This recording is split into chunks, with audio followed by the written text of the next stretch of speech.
For 10 days now, the war between the United States and Iran has been escalating. Not slowing down. Not stabilizing. Escalating. And if you look carefully at what's actually happening on the battlefield, and in the political messaging coming from Washington, Tel Aviv, and Tehran, a troubling reality begins to emerge. None of the major players appear ready to back down. Not the United States. Not Israel. And certainly not Iran. Instead, each side seems to be preparing for a conflict that could last much longer than anyone initially expected. And that raises a very serious question. Do the leaders pushing this war fully understand what they've started? Because once you move beyond the headlines and examine the military realities on the ground, the situation looks far more complicated and far more dangerous than many people realize. Let's begin with the basic military picture. The United States and Israel have launched a massive air campaign against Iran. Oil infrastructure has been struck. Energy facilities have been targeted. Reports show that desalination plants, refineries, and key industrial sites have been hit. But here's the problem. Iran is not Iraq.I.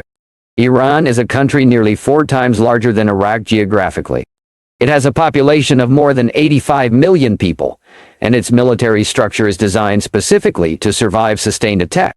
Instead of relying on a centralized command structure, Iran operates what analysts call a Mosaic defense system.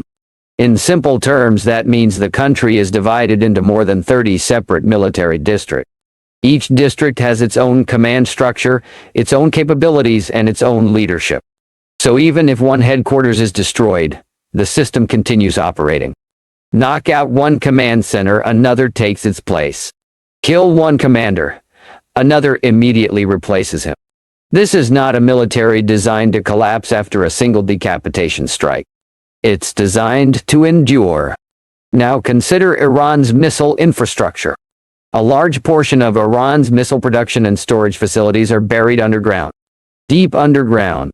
Some are built into mountain complexes. Others are hidden in hardened bunkers that were specifically constructed to survive airstrikes. And then there are the mobile launchers. These systems can roll out, fire their missiles, and disappear again within minutes. In many cases, by the time satellites or reconnaissance aircraft identify where a launch came from, the launcher is already gone. That means even a powerful air campaign may not be able to eliminate Iran's missile capability. At best, it may reduce it. But eliminate it? That's another matter entirely. Then there's the drone factor. If the war in Ukraine has taught us anything, it's that drones have fundamentally changed modern warfare.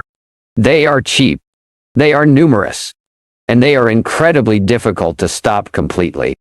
Even the most advanced air defense systems in the world struggle to intercept large numbers of drones simultaneously. Which means Iran can continue launching attacks for a very long time using systems that are far cheaper to produce than the missiles used to shoot them down. In a prolonged conflict, that matters a lot.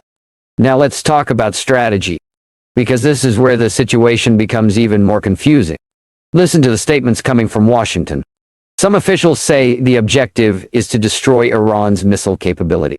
Others say the goal is to dismantle Iran's military infrastructure. Still, others talk openly about regime change. And then there are statements suggesting that Iran must surrender unconditionally. These are not small differences. These are fundamentally different war aims. Destroying missile launchers is one objective. Forcing a regime to collapse is another. And those two goals require completely different strategies. Right now, it's not clear that the people leading this war have settled on which objective they are actually pursuing. But perhaps the most dangerous consequence of this war involves nuclear weapons. Before this conflict began, Iran possessed enriched uranium that could potentially be used to build nuclear weapons. But there was no clear evidence that Iran had actually decided to build one. Now the situation may be changing. Because once a country is under direct military attack, especially from a nuclear-armed adversary, the incentive to develop nuclear weapons increases dramatically. History tells us something important here. Countries without nuclear weapons tend to get attacked. Countries with nuclear weapons rarely do. North Korea is a perfect example.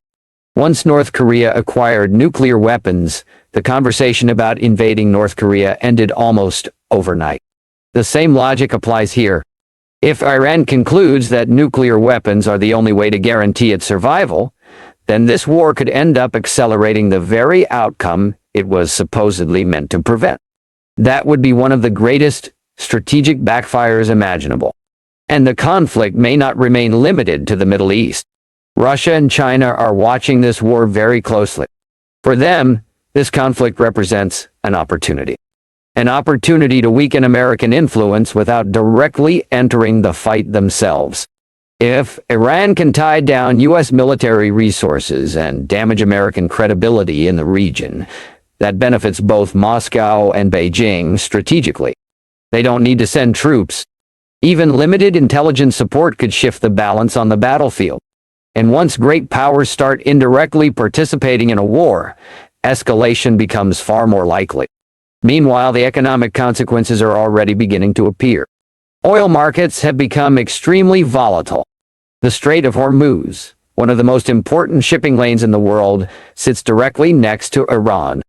Roughly 20% of the world's oil supply passes through that narrow waterway.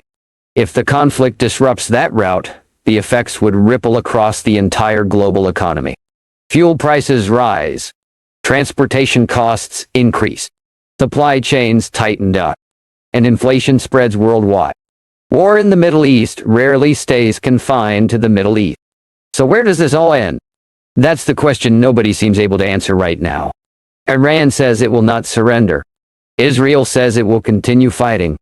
And American leadership appears committed to pushing forward. When three determined actors enter a war with no clear off-ramp, history shows us what often happens. The conflict expands. It lasts longer than expected, and the consequences reach far beyond the battlefield where it started. This war may still be in its early stages, but the strategic realities already suggest something important. Winning quickly may not be possible, and once a war becomes long, complicated, and politically difficult to end, the risks grow exponentially. For the region, for the global economy, and for the stability of the international system itself. That's the reality policymakers now have to confront.